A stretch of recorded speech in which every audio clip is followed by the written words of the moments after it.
What if the greatest treasures in history were never truly lost?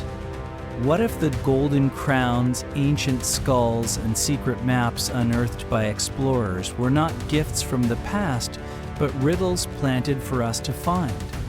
Imagine standing alone in a farmer's field, feeling cold earth yield beneath your boots as you brush dust from a relic, one that promises to reshape all you have learned. Can you trust the thrill in your chest, or do you pause, wondering if a hidden hand has led you to this moment? All across the world, from the mist of Welsh valleys to the marble corridors of the Louvre, tales echo of miraculous discoveries, artifacts too perfect, stories too seamless, treasures too conveniently found. Why are the finds that change the story of civilization so often discovered just in time by the right person in the right place? How many missing links have collapsed under the microscope, revealing seams of clever forgery or the soft intentions of hope? When a stone giant rises from a New York field or a crystal skull gleams in museum light, who benefits?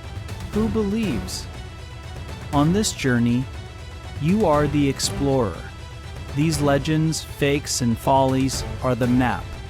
As the sun slips behind ruined walls and shadows deepen in forgotten archives, will you see history's heartbeat or the echo of our own longing to believe? Step forward. The expedition into lost treasures and found deception begins now. The city of Padua breathed the dense air of ambition in the early 16th century. Stone alleys sang with the footfalls of scholars and collectors. Nights glimmered with luster from oiled lamps in study chambers and workshops, where men huddled close over ancient mysteries. In one quiet corner, the engraver Giovanni Cavino worked by candlelight, watching Roman emperors come to life on discs of bronze beneath his careful hands. Outside, the city itself seemed stitched from the past, its walls echoing the power and grandeur of a fallen empire that everyone longed to touch. Collectors from Venice to Paris thirsted for relics, proof that history had not abandoned them. They clamored for anything stamped with the visage of forgotten emperors, anything that could be pressed into a velvet-lined drawer and admired beneath glass. Suddenly, these objects began to appear in remarkable numbers. Bronze medals, seemingly lost to time, surfaced in Italian taverns, French chateaus, German academies. Each one was pristine. The faces were sharp, the inscriptions flawless. As word spread, the fever grew uncontrollable. Auction rooms turned silent at a single reveal. A new Roman medal so clean, so perfect, it almost glowed. For years, these artifacts changed hands, fortunes, and scholarly opinions. They were more than collector's items. Each was a bridge to what felt like true antiquity, a past that could be held between two fingers and pondered. The medals bore names that appeared nowhere else, likenesses not seen in the crumbling statues of Rome, nor in the yellowed texts of fading libraries. Many believed the medals must have been hidden for centuries in some lost vault, shielded from time by the mercies of fate. Yet with every acquisition, doubts whispered through the ranks of historians. It began softly. Some metallurgists noted that the bronze glimmered in a manner ever so slightly different from true ancient coins. It was as if time had missed these metals altogether. Historians noticed peculiar consistencies, the same perfect edge, the same smooth surface unscarred by history's relentless wear. More curiously, experts who specialized in Roman inscriptions remarked on a peculiar perfection. Letters lined up straight, every curve identical, each zeroing in like a chiseled proclamation. But Roman coinage, made by battered hammers and hurried hands, was rarely so precise. Still, few wanted to shatter the dream these metals conjured. The uncovering of truth took decades.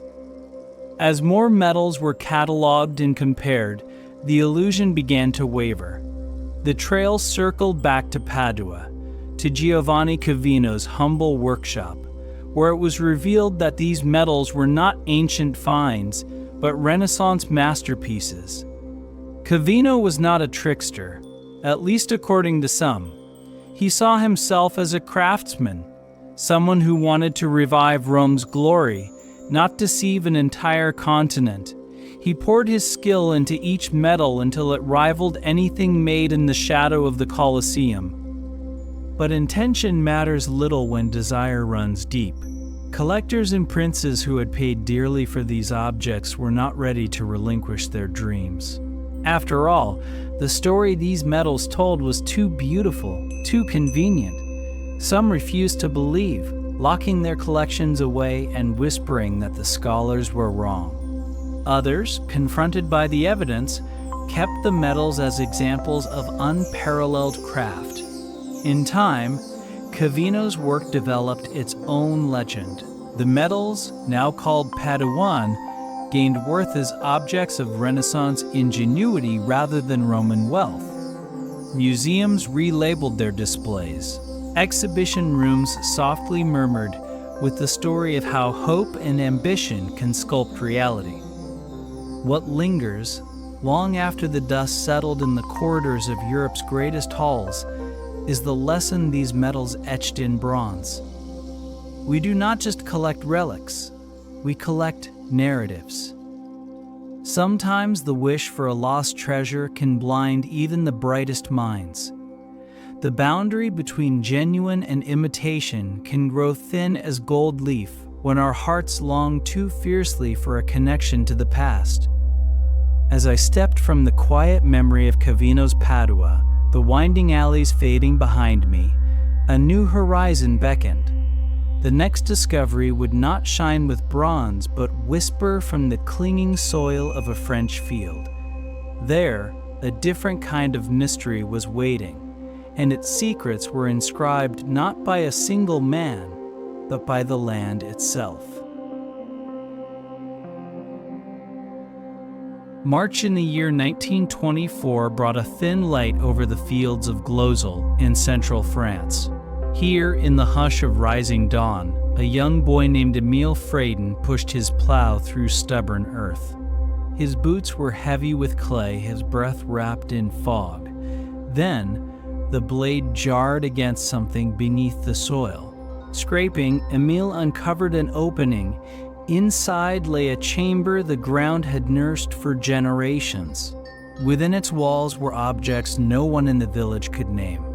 Clay tablets, carved with mysterious symbols, polished stones, bone tools, vessels of glass that shimmered like frozen mist. In an instant, the ordinary world of Glozel cracked open to possibility.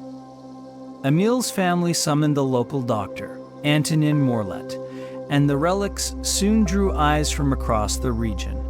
Morlet, filled with curiosity and ambition, proclaimed the find extraordinary. He believed the symbols on the tablets spoke of a forgotten people, hints at a lost language, rooted deeper than memory itself. Word spread on a current of excitement and skepticism.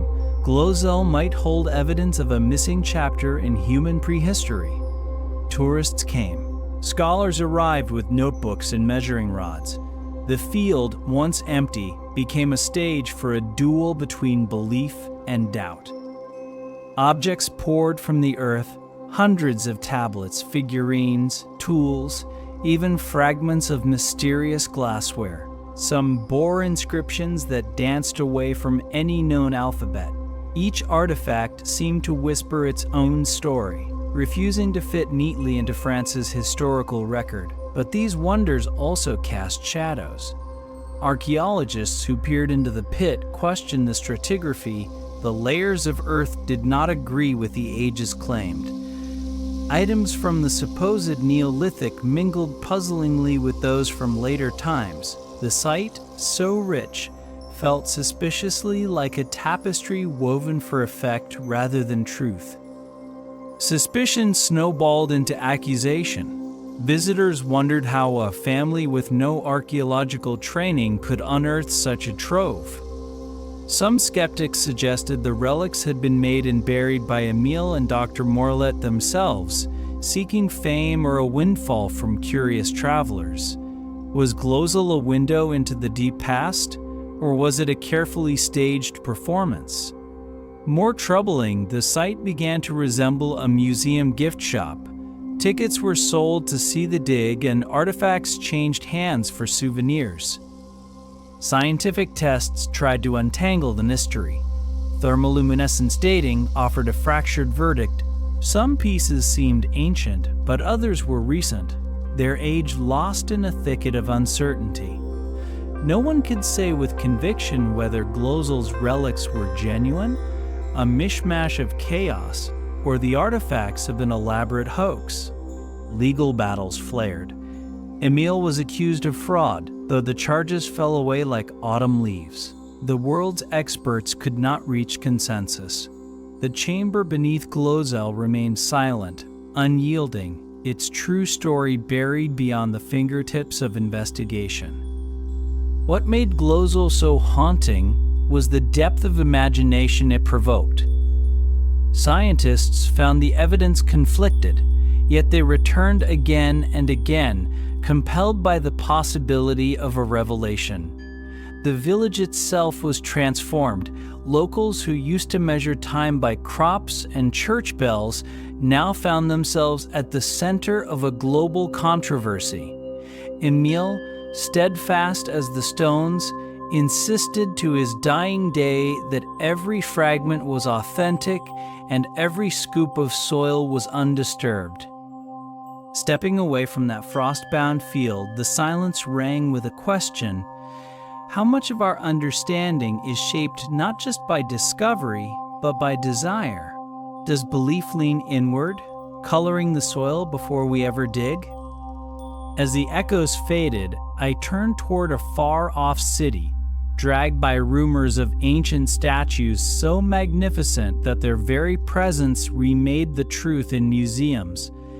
A mystery awaited beneath the arches of the Metropolitan Museum, where 3 silent warriors had presided for decades, yet carried a secret crafted not by the ancients, but by the cunning of modern hands. In the marble halls of the Metropolitan Museum of Art, there once stood 3 silent sentinels. They loomed over visitors. Terracotta warriors, each larger than life, their features frozen in an expression that seemed to reach across centuries. The museum had acquired these wonders in the early years of the 20th century, celebrating their arrival as a homecoming of lost Etruscan glory. Visitors traced the elegant lines of armor and muscle, marveling at the craftsmanship. Guides spoke in hushed tones about an age when Etruscan artists sculpted gods and legends from humble earth. For decades, these warriors offered proof that art could conquer time. They became cornerstones of the museum's identity, awe made tangible. Their story, however, was always wrapped in a faint, unsettling mist. Each statue had surfaced through a chain of private dealers, their exact origins locked behind closed Italian doors. The documentation was persuasive, if not airtight. Their surfaces showed the scars of supposed centuries. Curators and collectors wanted to believe they had witnessed a miracle, a rediscovery of monuments that would rewrite the known canon of ancient art. Art historians and connoisseurs, eager for a place in history, wove elaborate narratives around them. For some, these were not just statues. They were embodied links to a civilization whose real treasures lay hidden deep beneath Tuscan soil. For nearly 40 years, no one dared to pull back the veil.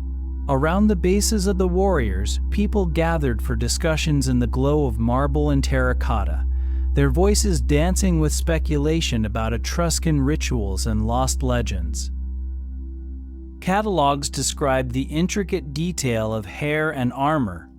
Papers were published analyzing their style, comparing the flow of terracotta drapery to known fragments from a vanished world. In these galleries, belief was contagious. Every flaw in the statues was seen as battle-worn history, every irregularity an echo of a sculptor's original vision. Then, in the 1960s, an Italian art historian named Massimo Palatino raised a troubling question. He studied the forms with a wary eye, his research revealing what intuition whispered. The warriors' proportions seemed off, their style oddly blended. The surface of the terracotta was almost too uniform, almost too calculated in its aged allure. Palatino's observations pried open the first real crack, a fissure the museum could not know. What followed was an inquiry that peeled back generations of certainty. Scientific tests were initiated, thermoluminescence analysis peered past the painted surface and deep into the baked heart of the clay. The revelation was a blow felt throughout the museum world. The statues had not seen the fires of Etruscan kilns over 2,000 years ago. They had been fired in a modern Roman workshop, their features shaped by hands that belonged not to the ancients, but to skilled forgers led by Alfredo Fioravanti. Fioravanti and his workshop had deceived even the finest eyes. They mixed fragments of genuine antiquity with modern invention, expertly weathered the surfaces, and then sold the statues as complete ancient marvels to those whose longing for discovery often outpaced skepticism. The Metropolitan Museum, faced with irrefutable proof, quietly removed the warriors from their proud pedestals. There was no public spectacle, just a slow, steady retreat from a dream that had held for decades. Yet the impact was enduring. Faith in the infallibility of the expert eye now appeared fragile. If such majestic forgeries could stand unquestioned in the world's most respected halls, what else might be fiction? Whispered debates rippled through museums everywhere, caution settling like dust after a storm. The warriors, once icons of authenticity, became case studies in the psychology of belief. As the echo of footsteps faded from those quiet halls, I found myself drawn onward. News had reached me of another colossal discovery, one buried in the gentle soil under a barn in New York, where diggers unearthed a petrified giant, and for a brief, shining moment, the entire nation wondered if myth had stepped into daylight. October of the year 1869 swept chill winds over the fields surrounding Cardiff, New York.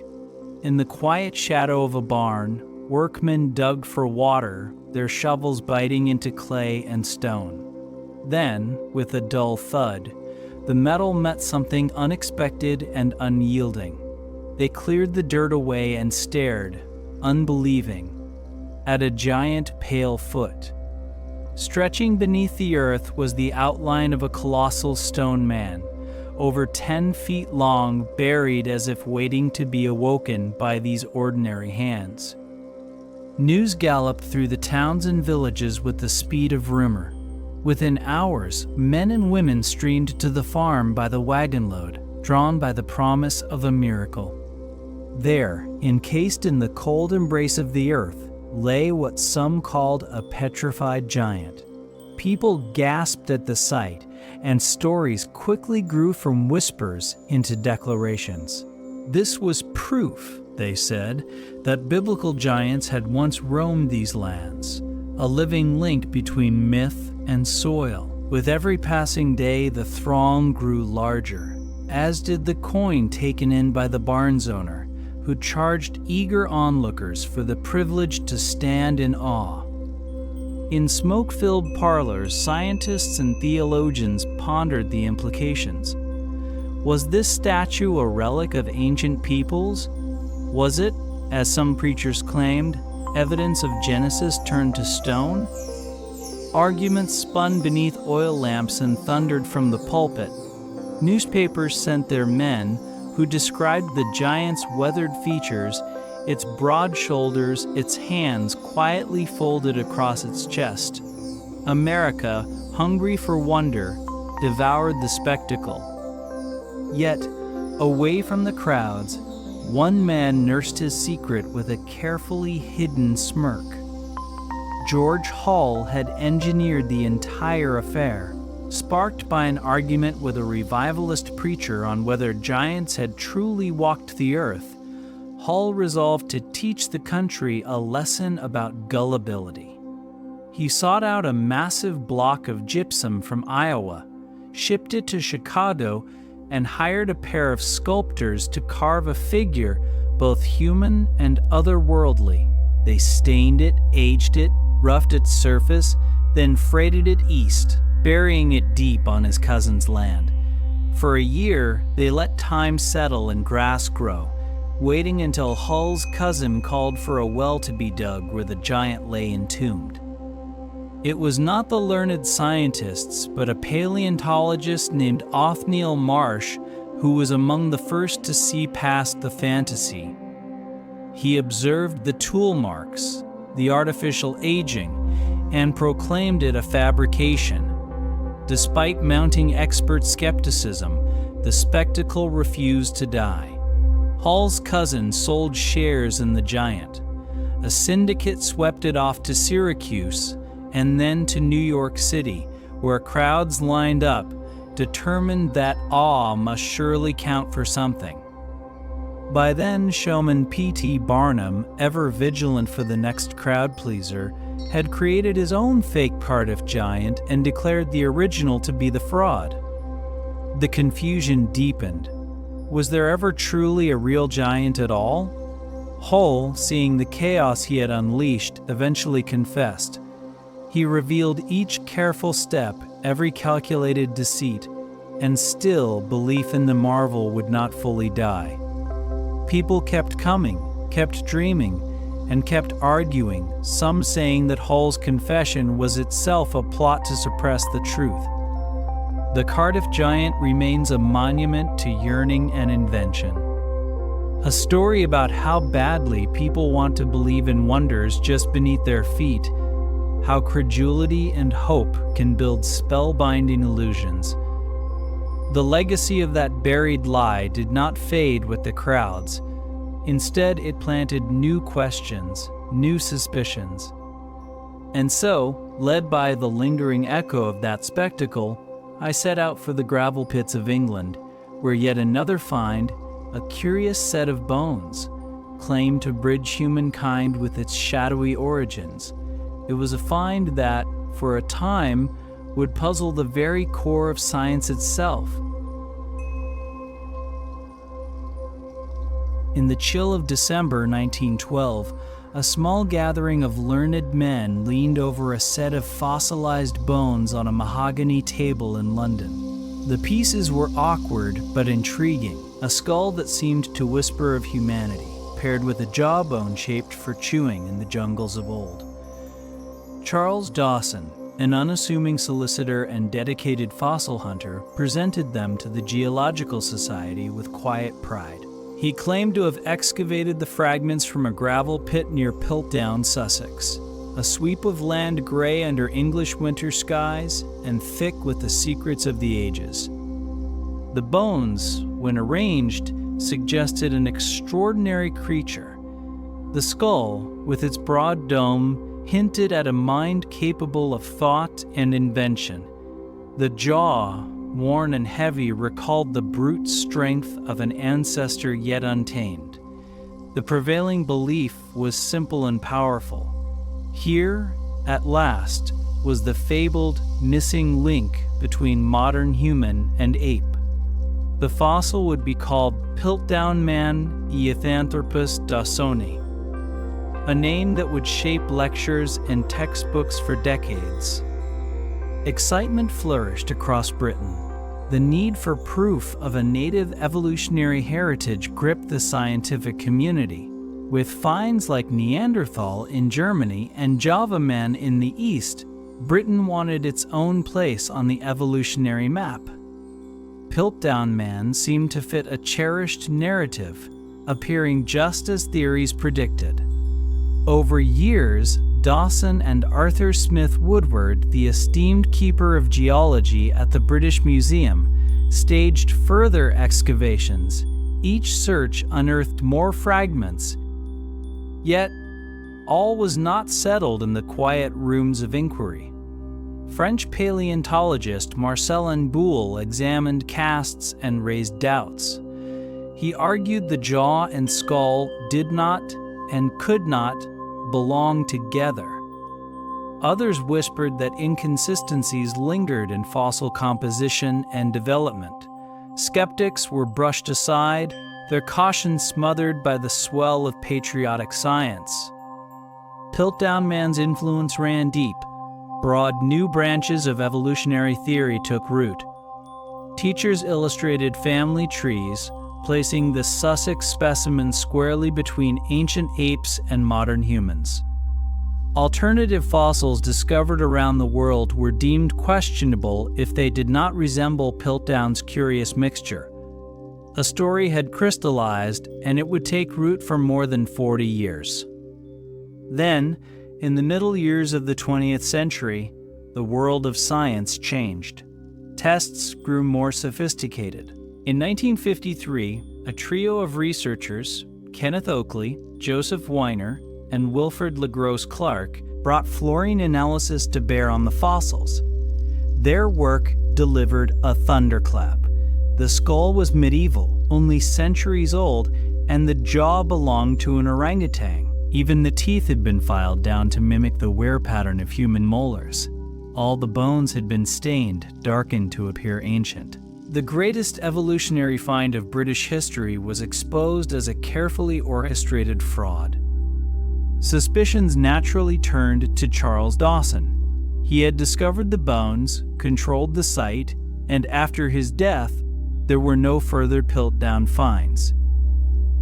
Others were drawn into the web. Woodward, Teilhard de Chardin, even Sir Arthur Conan Doyle, who lived nearby and famously created Sherlock Holmes. Yet no confession came, and the true mastermind went to his grave, his motive lost to dust and speculation.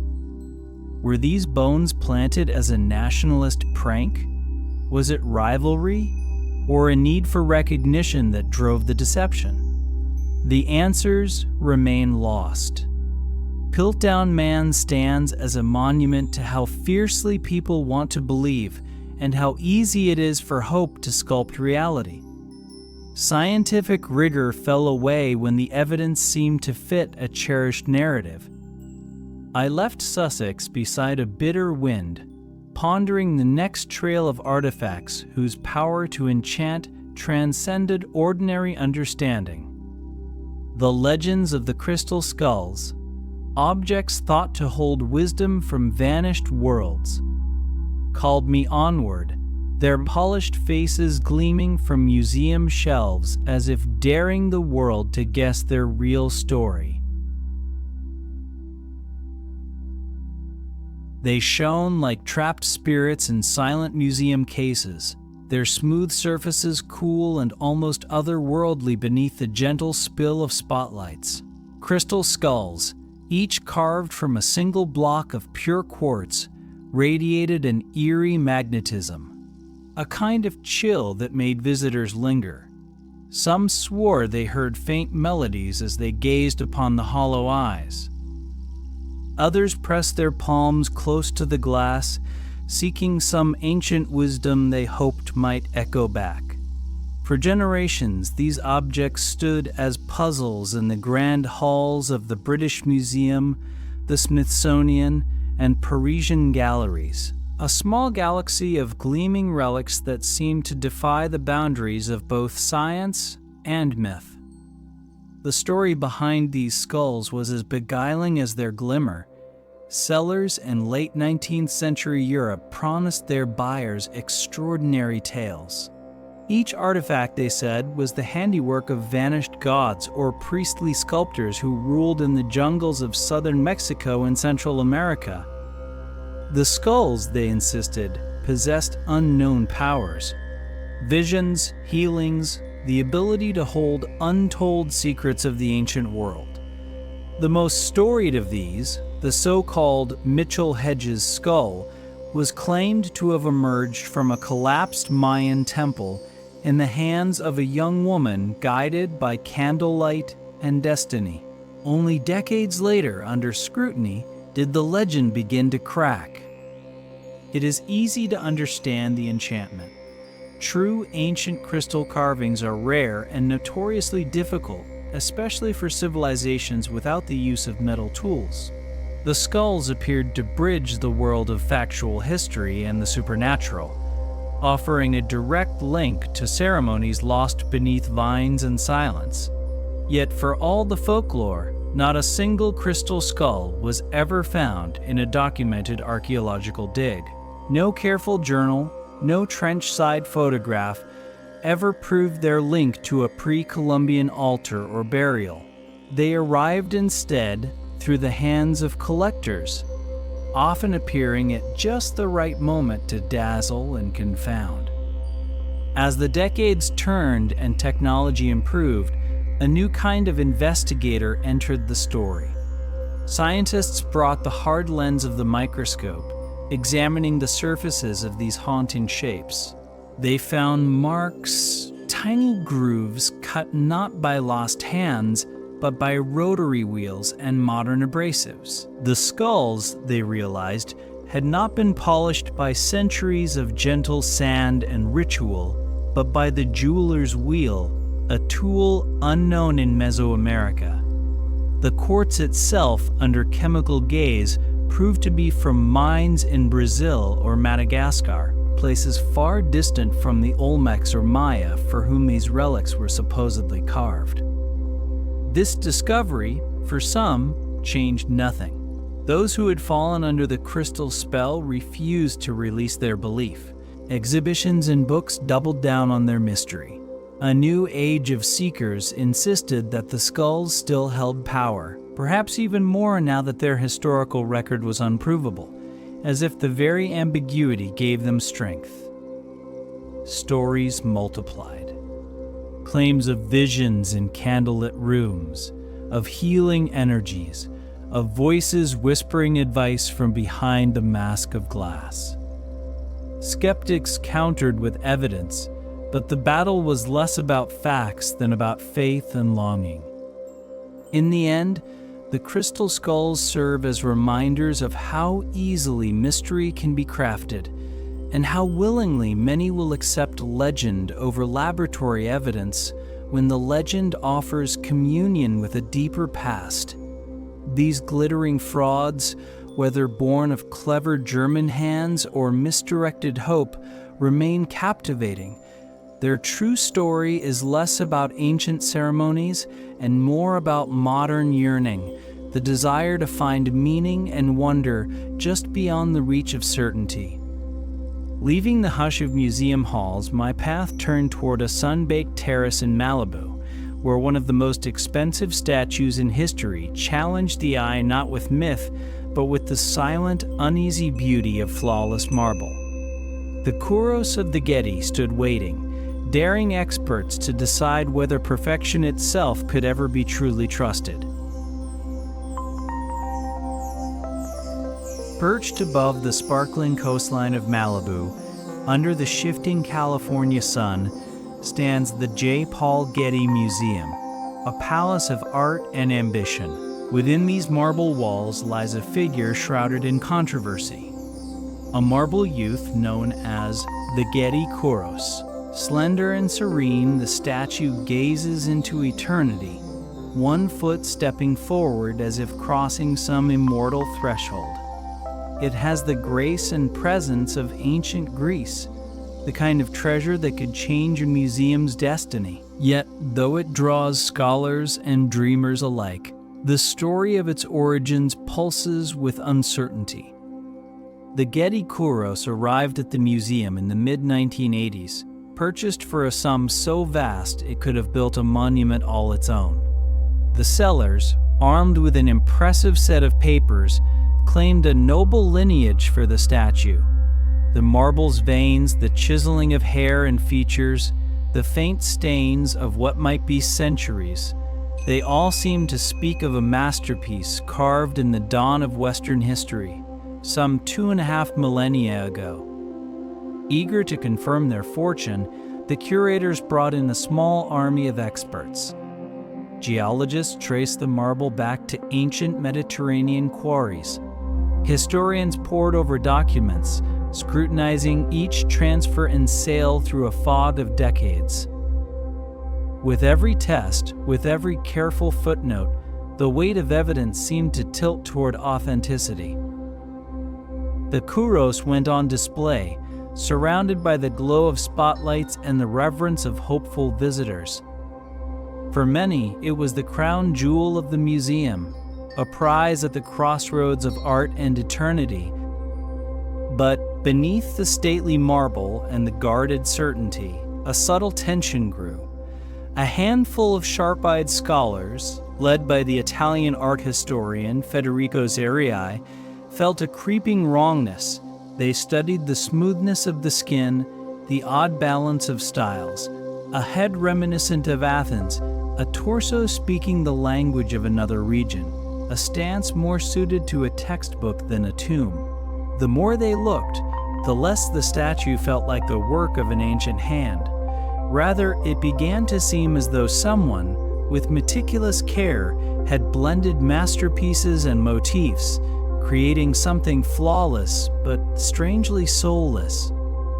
The doubts swelled.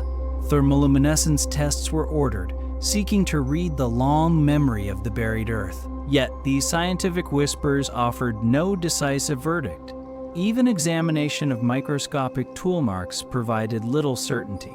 The statue's backstory, meanwhile, dissolved into ambiguity. Some documents failed to add up. Some names were little more than ink on fading paper. The Getty found itself at the center of a storm. Was their Kouros a priceless survivor of the Greek world, or the daring invention of a 20th century forger? The world's leading minds argued in circles, both sides wielding experience and intuition as their shields. In the years that followed, the museum took an unusual path. The statue was displayed with a plaque telling visitors the enigma, inviting all to decide for themselves. Perhaps the Kouros was not a relic at all, but a mirror, reflecting what each viewer most wanted to see: truth, beauty, power, or deception. The case reverberated widely. Stories emerged of other statues sold by the same shadowy network, later unmasked as fakes. A whisper carried from Italy that a master forger had boasted of a statue meant to fool the Getty. Yet the final verdict on the Kouros remains elusive, a monument suspended between the worlds of certainty and doubt. Under its unblinking marble gaze, I felt the ancient and the modern entwine, the past refusing to be neatly catalogued. And as the Pacific wind rustled through olive groves outside, my thoughts were already flying far inland, toward the quiet fields of Minnesota, where a farmer's plow would uncover not marble, but the ruins of another supposed lost world, and set off a battle over heritage, hope, and the power of belief. November winds swept across the plains of Minnesota in the late autumn of 1898. Olof Oman, a Swedish immigrant and farmer, was working the land that had become his life's project. As his plow sliced through tough prairie soil near the village of Kensington, it struck stone a rough, flat slab half buried and crusted with roots. Omen brushed away the frostbitten earth and revealed a surface scored with cryptic marks, lines, and curves unlike anything he had seen before. Holding that cool weight in his hands, he could not have known he was cradling the origins of a controversy that would endure for over a century. The slab, soon christened the Kensington Runestone, was inscribed with runes, a script most often found on Viking relics from the distant past. Local scholars translated the marks, revealing a tale of Scandinavian explorers who, according to the stone, had journeyed deep into the American heartland in the year 1362. The inscription spoke of a party of Norwegians and Swedes, peril and bloodshed, and a cryptic warning to future finders. The story was extraordinary, and its implications immense. If authentic, the Runestone would prove that Vikings had pushed far inland into North America long before Columbus ever glimpsed the New World. Word spread in ever-widening circles. Scandinavian Americans were swept up in pride and excitement, seeing in the stone a validation of their heritage. For them, the runestone was not just a relic but a testament, a direct line connecting distant ancestors to the land they now called home. The artifact quickly became a regional treasure, its weathered face admired in town halls and museums. Books and pamphlets appeared, breathless and bold in their claims. Yet, doubts formed early and never quite left. Runologists, those who made a life study of early scripts, noticed irregularities almost at once. The runes were a blend, some authentic, others more modern, some shapes never used by Scandinavians of that era. The language was even stranger. The phrasing and spelling mirrored 19th century Swedish more closely than anything a 14th century explorer would have known. Details in the text referenced units of measure and calendrical styles that felt shockingly modern. For skeptics, it seemed the stone had been waiting all too conveniently for a moment of discovery. The deeper experts dug, the more knots they found. Why would Norsemen carve such a detailed and personal story in runes, far from their historical range? Why had no other evidence of their journey, tools, camp's bones, surfaced in the Minnesota soil? And what were the odds that Omen, himself a Swede with an interest in old inscriptions, should uncover the stone? When pressed, Omen insisted on his innocence. He had neither the skills nor the motive, he said. The accusations hurt him deeply and followed his descendants through generations. Tests to settle the issue proved maddening. Some geologists claimed the stone's weathering was consistent with centuries underground, while others argued it could have been buried only for a few years and still acquired its look. Even as the evidence tipped against authenticity, the stone's legend only grew stronger. Locals constructed a museum just to shelter it, and festivals sprang up celebrating the runestone as a kind of symbol, history and folklore entwined. The Kensington runestone became more than an object. It was a mirror reflecting the hopes and identities of the people who found meaning in its story, a kind of convenient proof shaped by longing as much as by chisel. In that, it asked a question echoed across many so-called discoveries.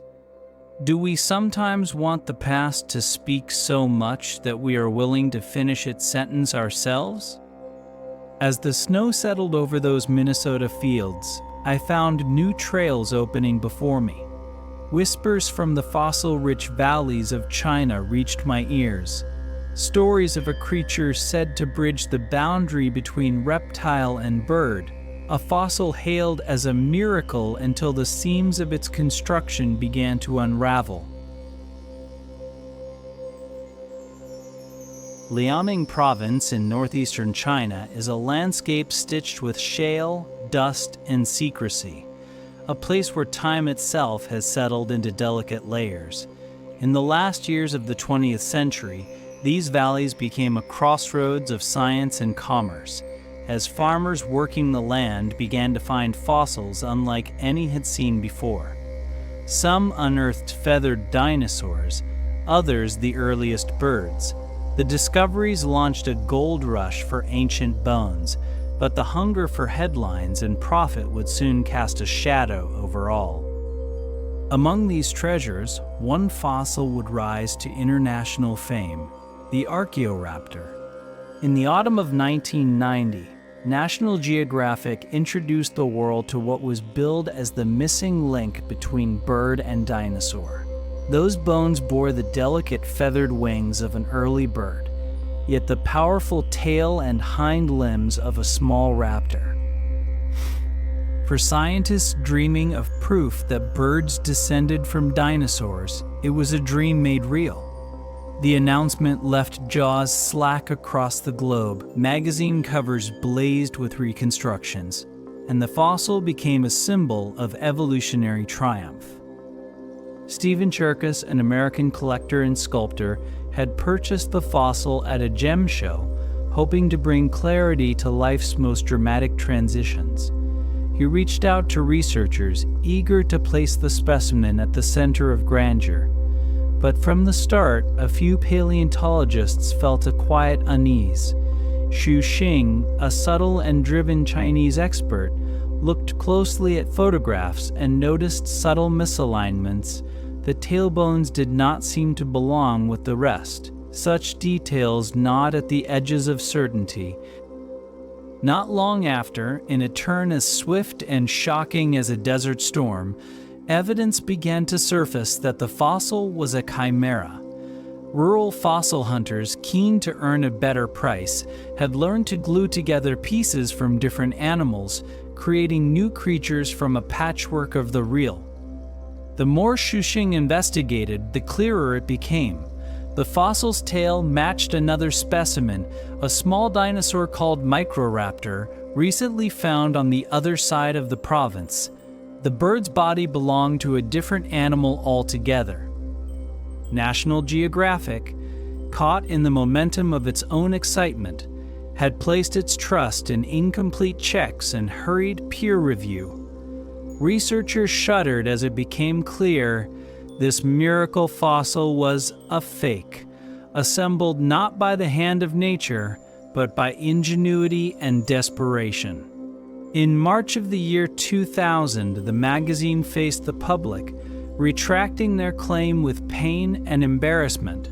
The very process meant to illuminate history had, instead, exposed the hazards of hope over caution. The fallout rippled through paleontology. Dealers, eager to please their clients, had learned to tailor their fossils to the desires of collectors and museums, often taking apart genuine specimens to amplify their value. Some feared that the fraud, coming so publicly, might give ammunition to those skeptical of evolution itself. Scientists called for stricter standards, peer review that would guard against the seduction of a good story, technical scans that could reveal the hidden seams of deception. But the reach of Archaeoraptor's lesson lingers, deeper than a single fossil or error. In the rush for discovery, vulnerabilities appear. Objectivity softens when confronted with a find that seems just perfect, a pattern seen time and again across history's treasure troves. The fossil, now understood for the fragments of truth it still contains, is studied more cautiously, stripped of its mythical status, but still valuable for what it can genuinely tell. The stage is set for another test of faith and fact, one not on the barren slopes of China, but amid the forests and stone circles of Japan, where a single archaeologist's uncanny luck would challenge the very foundation of a nation's past. In the lush green foothills of northern Japan, the scent of cedar and earth fills the air during spring dig season. For decades, the archaeological world watched in wonder as one man, Shinichi Fujimura, uncovered evidence that pushed the timeline of Japan's earliest humans further and further into the past.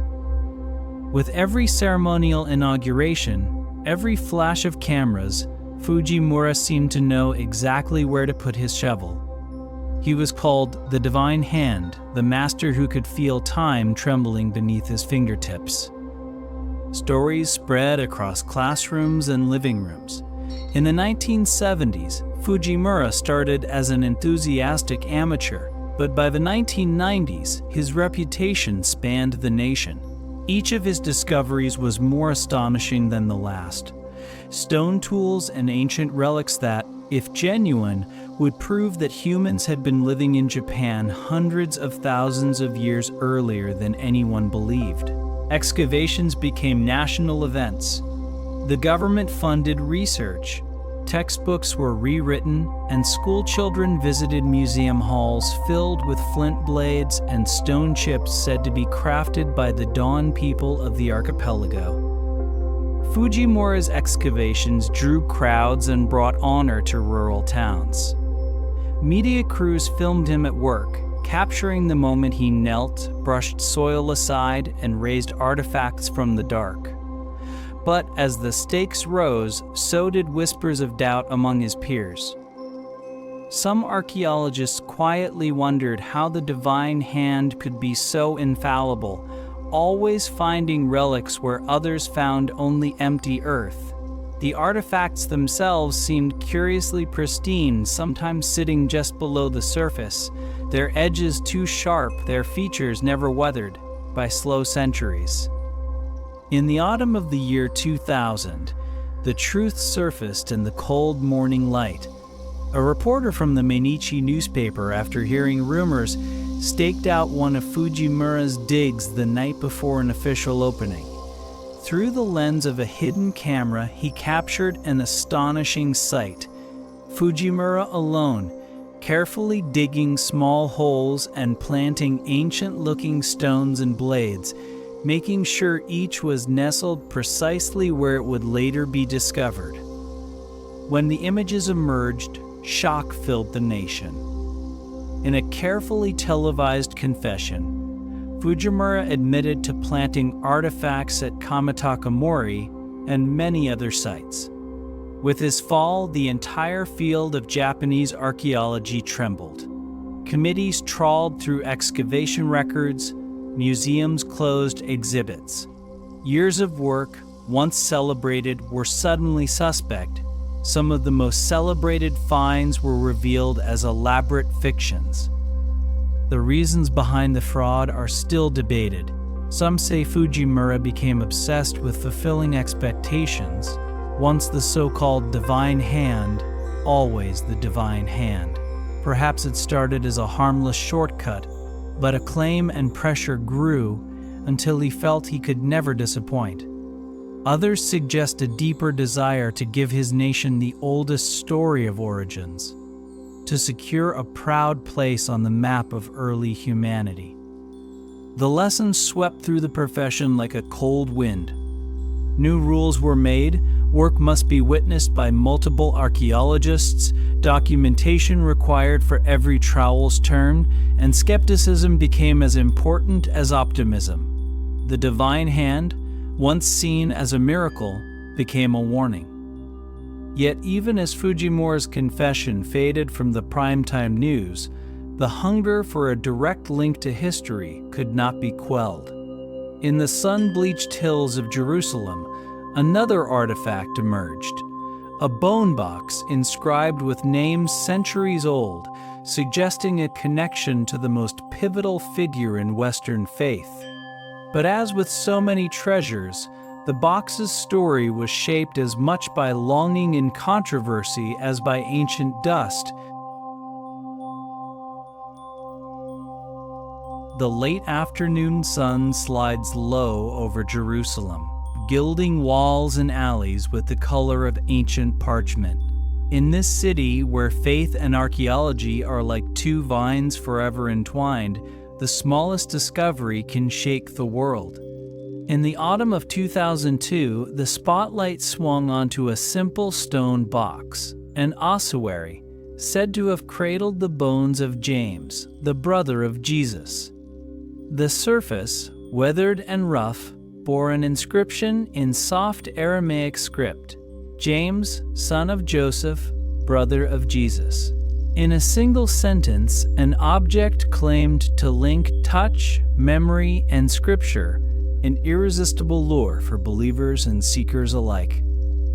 The ossuary emerged quietly, nestled in the private collection of Oded Golan, a Tel Aviv engineer with a passion for antiquities. Golan claimed to have acquired it in the late 1970s, the box languishing anonymously until its unveiling decades later. When epigrapher André Lemaire glimpsed the faded letters, the world's pulse quickened. No other artifact, if genuine, had ever so directly named both Jesus of Nazareth and those closest to him.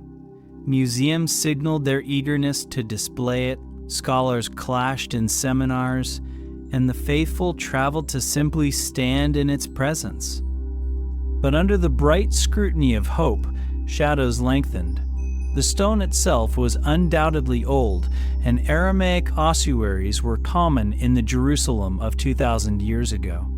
Yet, the story sat uneasy.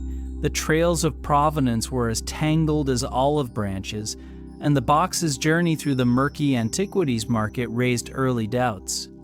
The inscription itself simmered at the center of debate. Some experts praised its style and wording, calling it unique but possible for the period. Others saw the hand of a modern forger, noting subtle inconsistencies in how the brother of Jesus phrase was carved. The Israel Antiquities Authority launched a full investigation, assembling a task force of scientists. They turned to electron microscopes and chemical analysis, searching for clues in the thin veins of patina, those mineral deposits built up over centuries. Their verdict singed the air.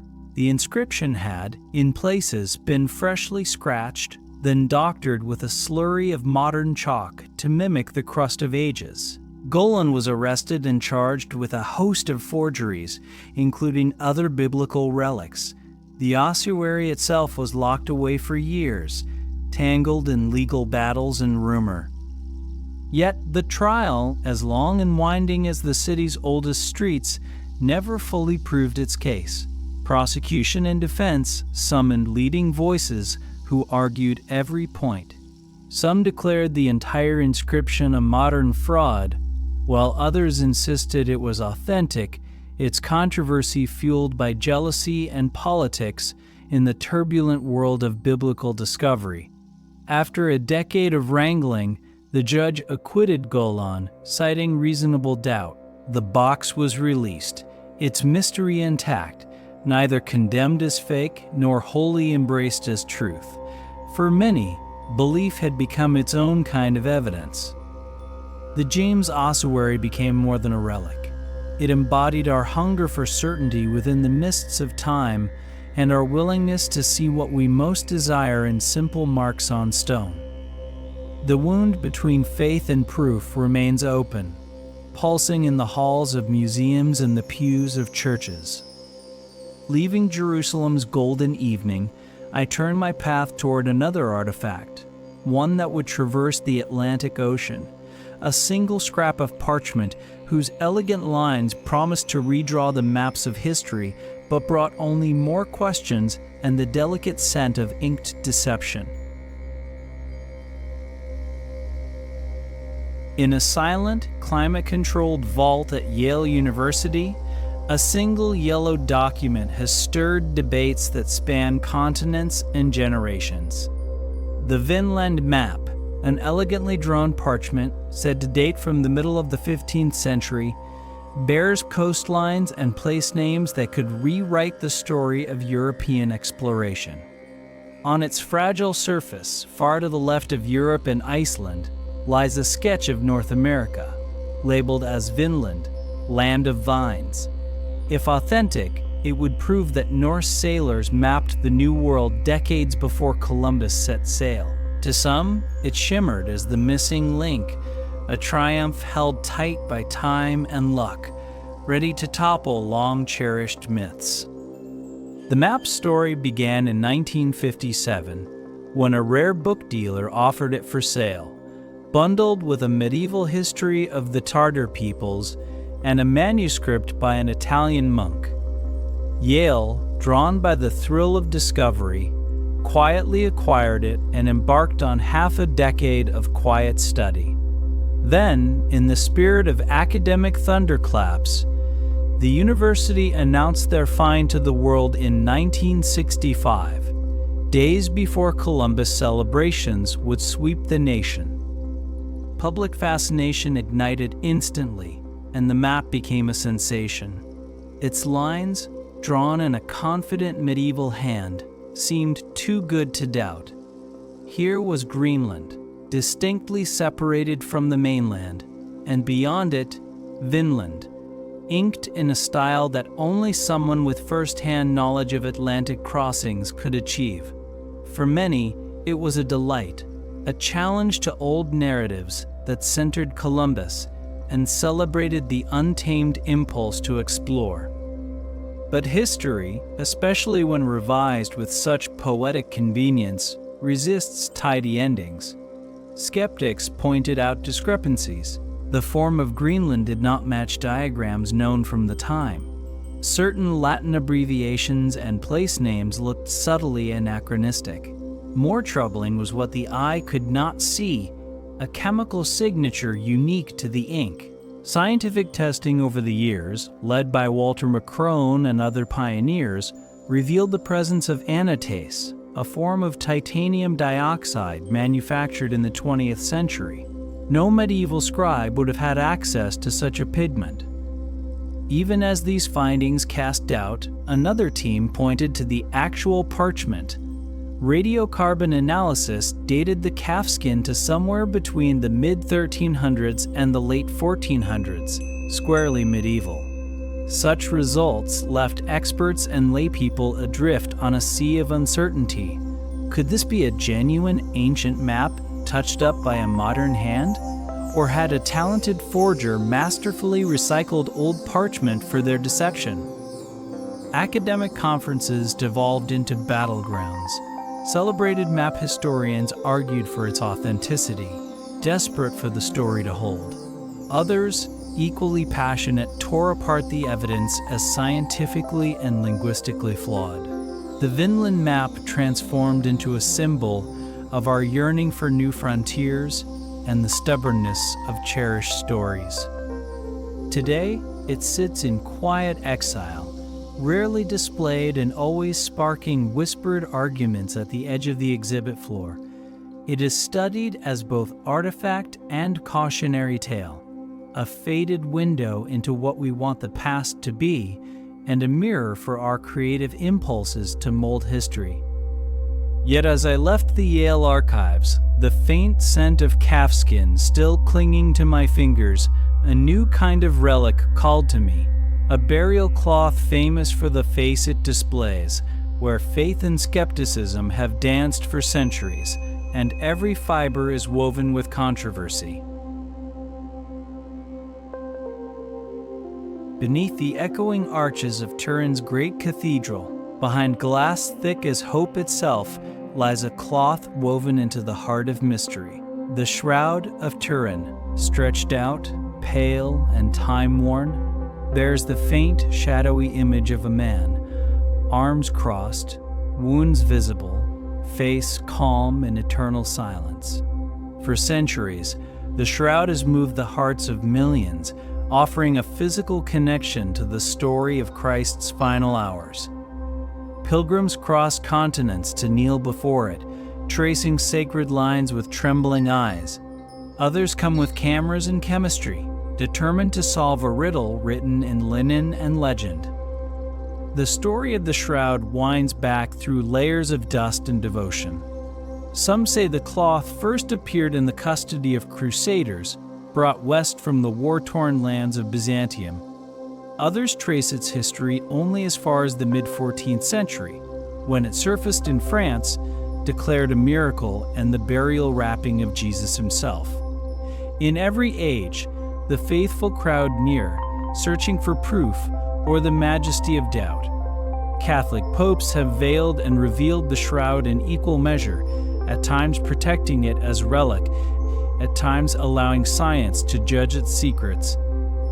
The cloth's mystery is its portrait, a negative image with details and wounds matching gospel accounts of crucifixion. Skeptics and scientists puzzle over how such an image could appear, burned not by pigment or ink, but by a subtle change to the very fibers themselves. In the late 1970s, a team of American scientists set out to analyze the shroud with the most advanced instruments of their day. They found pollen from flowers that grow only in the Jerusalem region, bloodstains consistent with wounds of ancient execution, mysteries nestled right beside anomalies. The debate met its fiercest crossroads in the late 1980s, when samples of the linen were snipped from a corner and sent across Europe for radiocarbon dating. Anticipation built in quiet laboratories. The answer, when it came, rang like a bell. The cloth was woven between the years 1260 and 1390. Long after the time of Christ, the shroud, so the scientists said, was likely a masterpiece of the Middle Ages, made during a time when relics fed both faith and fortune. But the result did not quiet the story. Believers and researchers raised questions about the chosen threads. Were they taken from a repaired corner? Contaminated by years of handling, smoke, and miraculous survival? New experiments with microscopes and chemical washes uncovered fire damage, water stains, and fibers polluted by later centuries? Some began to argue the image's creation was still unaccounted for, that no known medieval technique could have produced it. Others studied the weave, the patterns of herringbone twill, and the peculiar spectral glow of the image under ultraviolet light. The shroud became less a relic than a battleground, an artifact where faith, yearning, and human ingenuity all left their marks. To some, it remains a direct link to divinity. To others, a perfect example of how extraordinary artifacts can perform miracles of persuasion. As I stepped out of the cathedral, the mosaic sunlight scattering through pulled stone, I knew my next destination would take me far from sacred halls.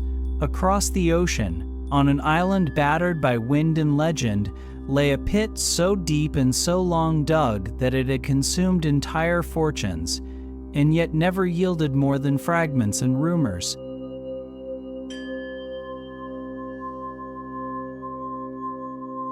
Off the southern coast of Nova Scotia, battered by salt wind and the restless drum of the Atlantic, Oak Island rises from the waves, a scatter of moss, pine, and legend.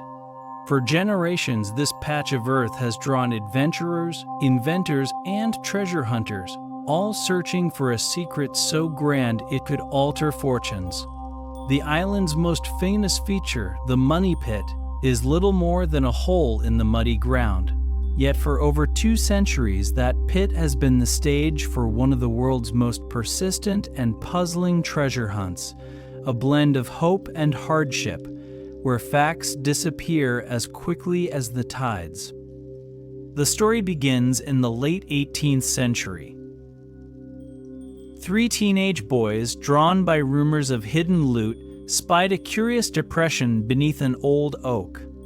Digging, they soon encountered platforms of logs at regular intervals, each layer deepening the mystery.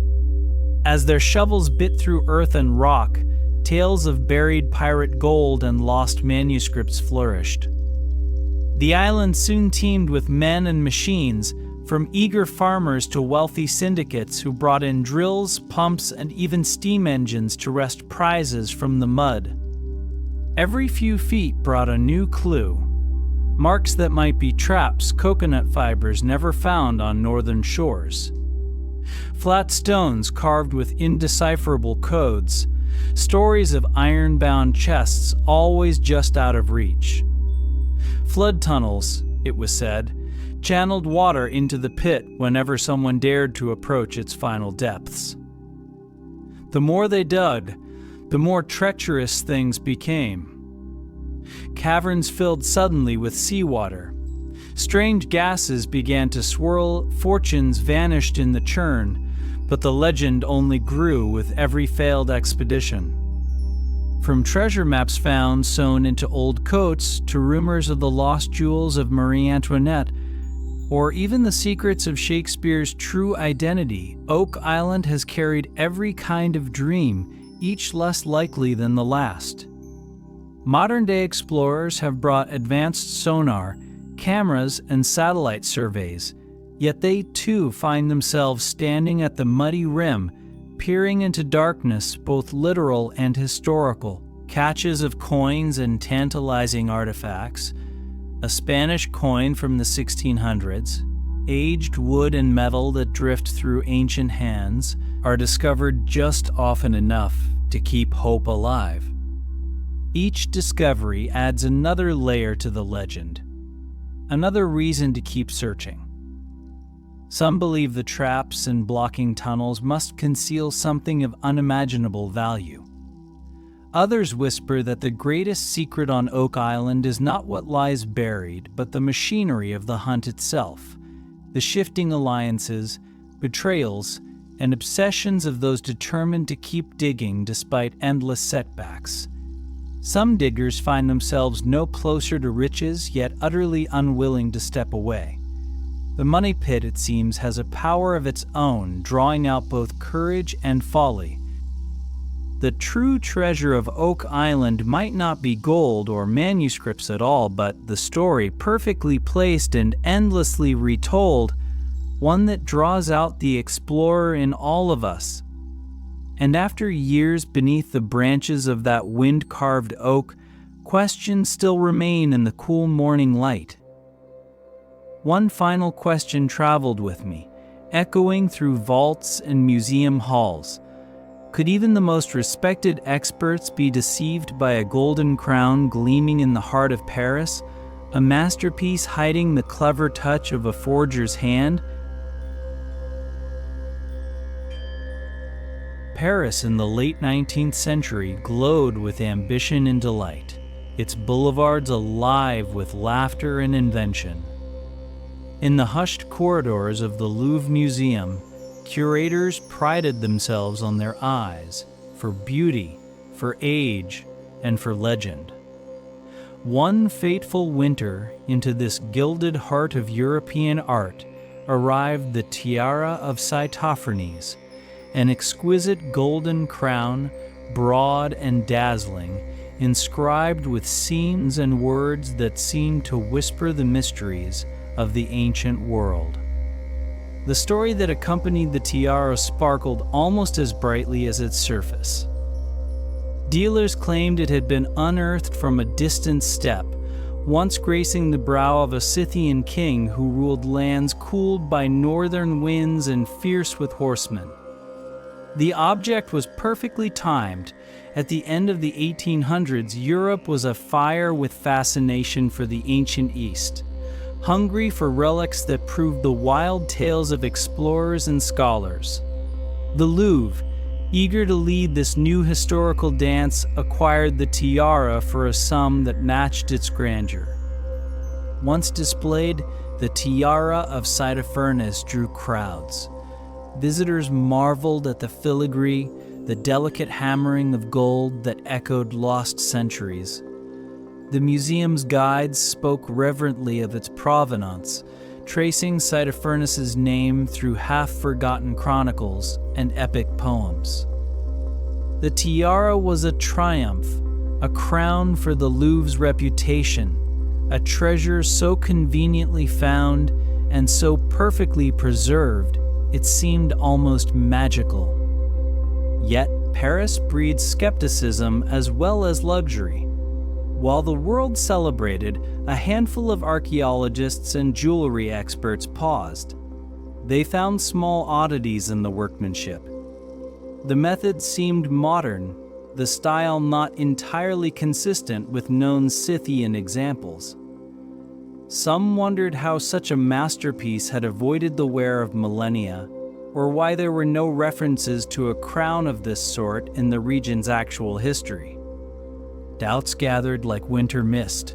Russian archaeologists more familiar with true Scythian relics raised careful alarms. Letters crossed continents, analyses ticked upward, and suspicions thickened. The Louvre resisted, reluctant to see their new jewel tarnished, but in time, credibility demanded an answer. The breakthrough came when an Odessa goldsmith named Israel Rauchamovsky stepped forward, his voice soft but clear. He admitted with measured pride that he had crafted the crown himself, working from instructions provided by dealers who had promised it would reward his skill and change his life. Rauchamovsky's artistry was undeniable. He had shaped the gold with painstaking care, inscribed scenes true to antiquity, and delivered a tiara so perfect that it fooled the greatest museum in France. The revelation was both a humiliation and a celebration. Instead of a king's crown, the world had gained the masterwork of a gifted craftsman. Rauchamovsky was eventually invited by the very curators he had outwitted to demonstrate his skills in Paris. His tiara transformed from relic to exhibit, its legend rewritten in the Standard Museum. The tiara of Saitaphernes endures not as a symbol of forgotten empires, but as a lesson in hope and ingenuity, a golden reminder that even experts hunger for the extraordinary. And sometimes, it is the tale itself that shines brightest. Drawn from the fires of invention and desire, it sits among the Louvre's treasures, its history a testament to the artful balance of skepticism and belief. With the dust of Paris fading on my boots and the golden echoes of the tiara story in my ears, my journey through the secrets and scams of history finds its place amidst the silent dreams of explorers. But the expedition, as every field journal knows, is never truly finished. Night settles softly around the fire, smoke curling skyward, shadows flickering on the worn pages of my journal. I look back at the path I have traced, wandering through stone-walled museums, wind-blown fields, and forgotten crypts. Each step, each artifact so conveniently unearthed, tells a story not only of the past, but of the present, of the hunger that stirs in every seeker's chest. The dust and doubts of those 15 discoveries cling to my boots like reminders from history herself. Somewhere beneath the surface of every miracle find, I sense the same relentless heartbeat. Whether forged in Renaissance workshops or plucked from modern imaginations, these treasures reveal more about our own longing than any king or emperor's secret. We want to believe in giants under barns, in crowns gleaming from tombs, in runes etched by vanished explorers, in the shadow of a face pressed into centuries-old cloth. When hope and desire walk hand in hand, even experts can overlook the obvious, chasing a tale that feels just right. Yet, in the gentle hush between pages, I do not find only disappointment. These convenient hoaxes are cautionary tales, yes, but they are also testaments to human creativity, to curiosity as resilient as moss on ancient stone. In every clever fraud is a desire to connect to what came before, to fill the silences that time has left behind. The urge that leads one person to bury a crafted skull, or another to inscribe new runes on old granite, springs from the same well that drives explorers toward the horizon. Perhaps in the end what remains is not a catalog of mistakes but a map of our longing.